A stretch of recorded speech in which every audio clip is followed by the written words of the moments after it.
When Benny Lewis turned 21, the only language he spoke was English. Actually, he'd done quite poorly with languages in school. Truth be told, he initially had problems even with English and had to go to speech therapy when he was young because of it. So Benny's not naturally gifted with languages. He has a degree in electronic engineering. So where I went from language to engineering, Benny went the other way around. Benny's love affair with other cultures and speaking foreign languages began in 2003 after graduation from the university when he moved to Spain. He discovered that learning languages wasn't so hard when you apply the right method. In his current career as a full-time language hacker over the last dozen years, he's discovered people from all around the world who have learned to stop making excuses about why they can't learn a language and have instead learned how to learn a new language. I've read Benny's book, which is the best book on language learning I've ever read. His advice is absolutely brilliant. If you think you don't have the language gene, or you're too old, don't have time, or are just too shy to try, Benny's book will help you get past these hurdles.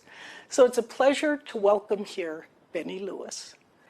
Benny, your life is always filled with so many adventures. So tell me, what is your latest adventure? My latest adventure is that this year I am trying to make America multilingual and other countries multilingual that generally only speak English.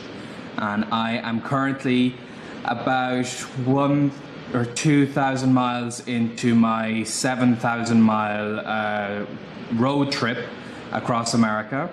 I did the whole West Coast, the Northeast, and I'm going to every single state. And I'm trying to encourage people to learn languages. Wow, what an endeavor, and what an important endeavor. You know, you talk about people sometimes wanting to learn languages for the wrong reasons. What are those wrong reasons, and what have you discovered is a more motivating factor for learning languages? Right, well, there are quite a lot of wrong reasons. The worst of all is to show off. If you think that I will learn this language so people will think I'm smart, or people will like me more, or I'll be able to pick up girls, or anything along those lines, then it's not going to work, because I found that what you really do need is a passion for that language, for the culture. You want to really speak that language inherently for the reasons of how fascinating that language is. And that's going to motivate you just to speak it. If you have other things, like you just want to get an A in an exam or a B just so you can get into university, then that's not a very good motivator, because you are not actually interested in using that language. So I highly recommend people try to embrace the culture, try to spend time speaking with other human beings, and then you'll get the motivation that's going to help you to skyrocket your progress. I like that approach. You've talked about how children have one big advantage. Can you tell us what that advantage is? Sure. So I think that the fact that children are not so much perfectionists like adults tend to be. Children are okay with making mistakes. They kind of stumble and fall, and we help them along, and they play games in the language and they live the language. Whereas in language learning, adults tend to study dusty old grammar books. They tend to be so afraid of making mistakes that they won't speak at all. And this is a huge mistake, because in language learning, it's not like we visualize it in an academic setting, where every mistake you make gives you a red X, and if you make enough, you get an F. That's not the real world. In the real world, you can make lots of mistakes, but people will still understand you. If I have just started to learn a language, you may think I should wait until I say, "Excuse me, kind sir, could you direct me to the nearest bathroom, please?" Or I could just say, "Bathroom where?" And people understand that. That's not a perfectly formed sentence, but you have to be a good beginner learner, and a good beginner learner knows to make a few mistakes, or a lot of mistakes, to get their point across. And I find children, that's their main advantage, is that they're okay with just saying something, and they're not going to overanalyze everything that comes out of their mouth. The good news is, this is not an inherent advantage that is built into them and not built into us. It's just kind of the way children act, and we can learn from that. We can learn to try to have some fun with our language, laugh at the fact that we're making mistakes, and realize people are a lot nicer than you think, and they're going to be very patient with you. I think that's an important point is, well, of course, just being willing to make mistakes, making those mistakes, and then realizing that most people are actually pretty friendly and accommodating as you're learning and adjusting and getting situated. One thing that you've talked about that I think is a really important point is the idea of self-fulfilling prophecies. Can you talk a little bit about that? Well, for myself, for instance, I got into language learning as an adult, but I failed at 5 years learning German in school. I barely passed my exams after 10 or 11 years learning Irish or Gaelic. And I lived in Spain for 6 months and I did not pick up any Spanish. And I really genuinely feel that the reason this happened was because of a series of self-fulfilling prophecies. When I was in Spain and 21 years old, I told myself, you know, I'm too old to learn a language now. I passed this cutoff age of 14. And the thing is, it's a self-fulfilling prophecy because I believed this was true. So I thought, okay, well, there's no point in doing any work now. So I only put like minimal effort in. And because of that, I don't make any progress. And then I look at that lack of progress and I'm like, you see, this just goes to prove that adults are not good language learners. And it makes no sense when you actually look at it that way. And it was the same in school. In school, I initially didn't do so well in my exams, and I was thinking, oh, I can't do so well in these exams, so I guess there's no point in really studying.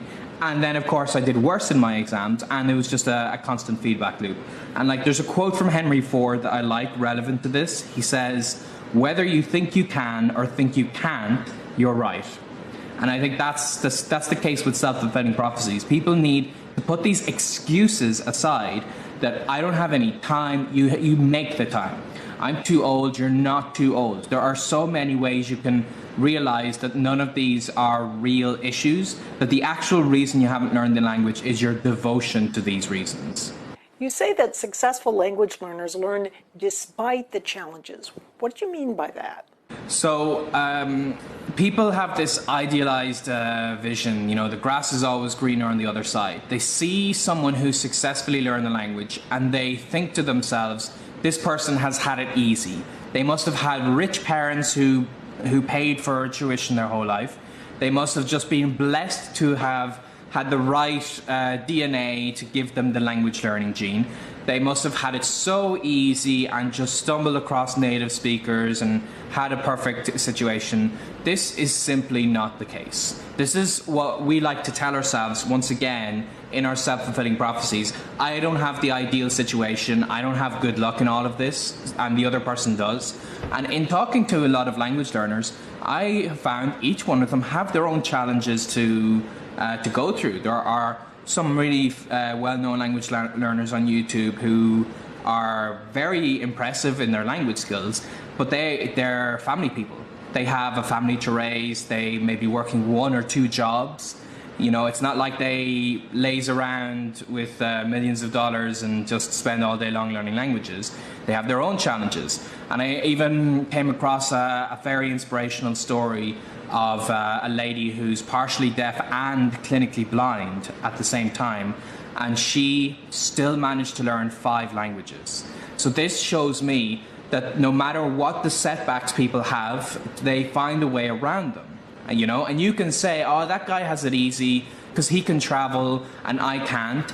But then find a way to learn language despite not traveling. There are actually great ways to get immersion virtually. You can get Skype-based conversational practice. You can listen to streamed radio 24 hours a day if you wanted. You could create a virtual immersion environment.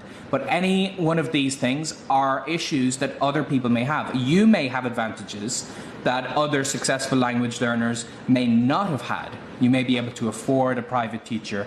You may have spare time on your weekends when someone else works 2 jobs or has a family to support and has less time flexibility.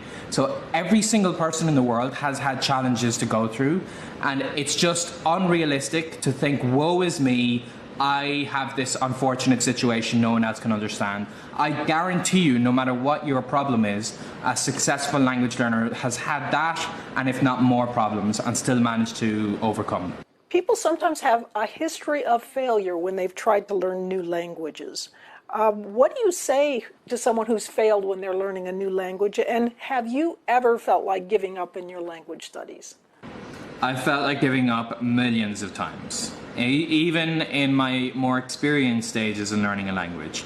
And the thing is, it's like I said before, nobody has it super duper easy, including successful and experienced language learners.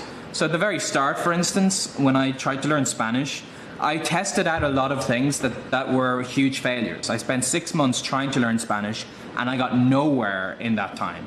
One of the things I did was I bought El Señor de los Anillos, which is the Lord of the Rings, and I thought if I just went through this book page by page with the dictionary, then after I reached page 700 I'd be fluent in Spanish. I had this like ridiculous idea, and it took me a whole week to get to page 2.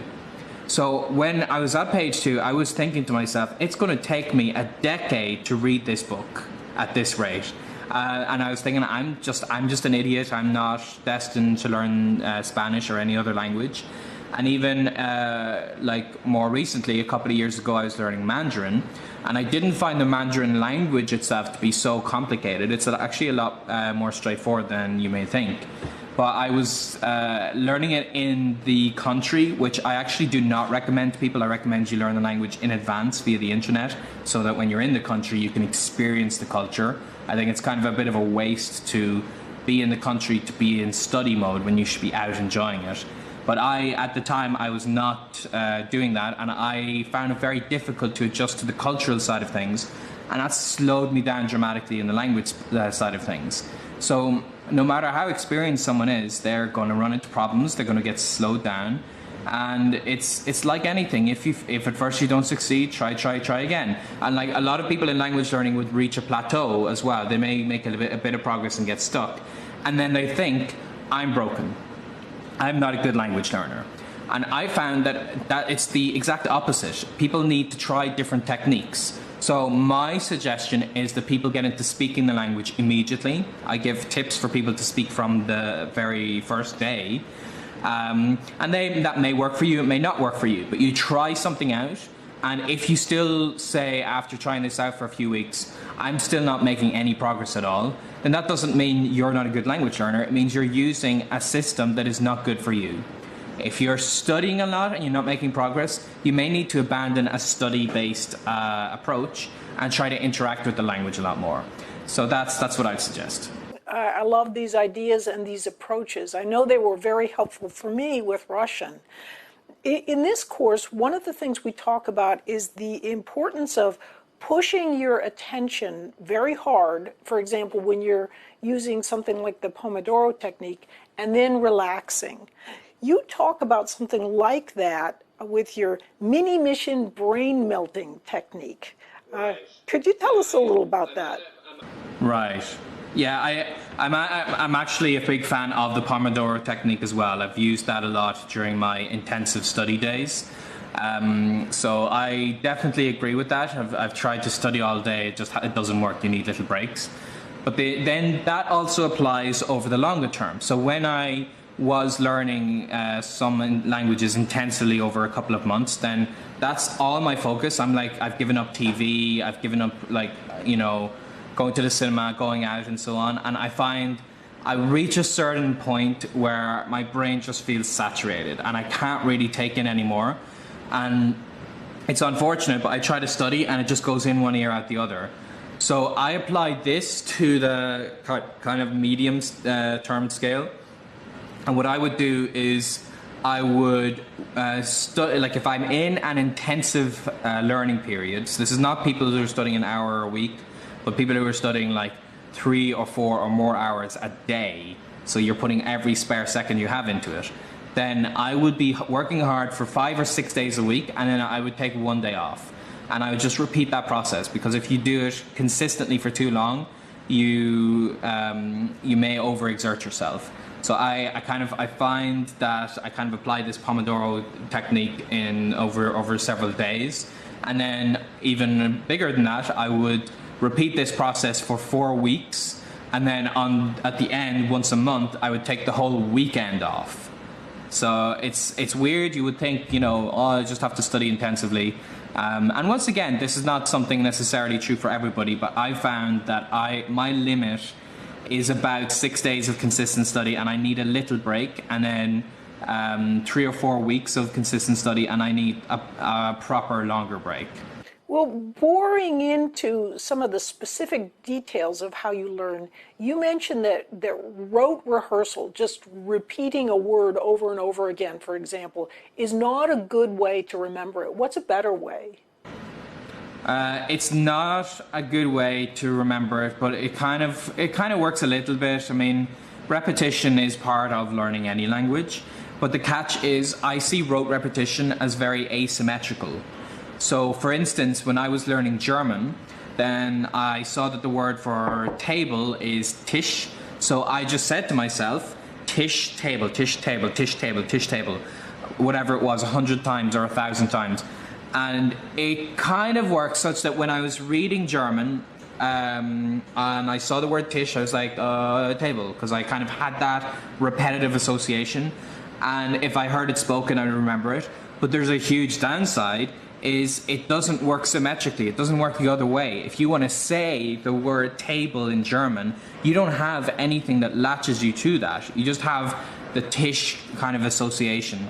So in that case, I highly recommend people consider using mnemonics, because this kind of glues the word to your memory. So for instance, in that example with the German Tisch, I would think to myself, okay, let's imagine a table made out of tissues. So I have a table made out of kitchen roll or whatever it is, and I put a drink on it, and the table collapses, the drink spills everywhere. I have to get all of these tissues, and I have to wipe it up because it's created a huge mess. So what that does is it puts this association in my mind of visualizing a table made out of tissues, so that when I'm speaking German and I want to say table, I can just think for a second, the table was made out of tissues, and I have that association.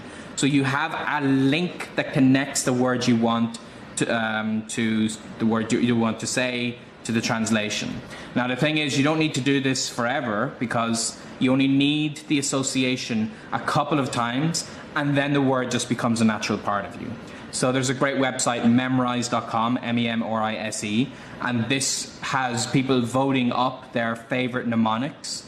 That's a great system. Another one is, other than mnemonics, I'm a big fan of spaced repetition. So there's an app you can install on your smartphone called Anki, and this presents the words to you in a way that you see them just before you would forget them.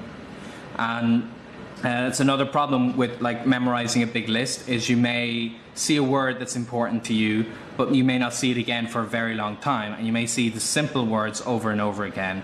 So when you use a particular system, it shows you the harder words way more frequently and the easier words way less frequently. I like your ideas of not only mnemonics, but creative mnemonics. For example, with tonal languages, you use the idea of something falling or something rising in your memory tricks. And I'd never thought of doing something like that before. So I think these kinds of ideas are enormously helpful. And actually, in your book, I have read your book, I love your book. There are dozens and dozens more helpful ideas, and I could ask you dozens and dozens more questions, but I want people to actually read your book, so I guess I'll leave off here. And with that, I'd just like to thank you so much for your wonderful and very insightful answers. Thank you very much. Really appreciate you having me on to talk to everybody, giving them some inspiration.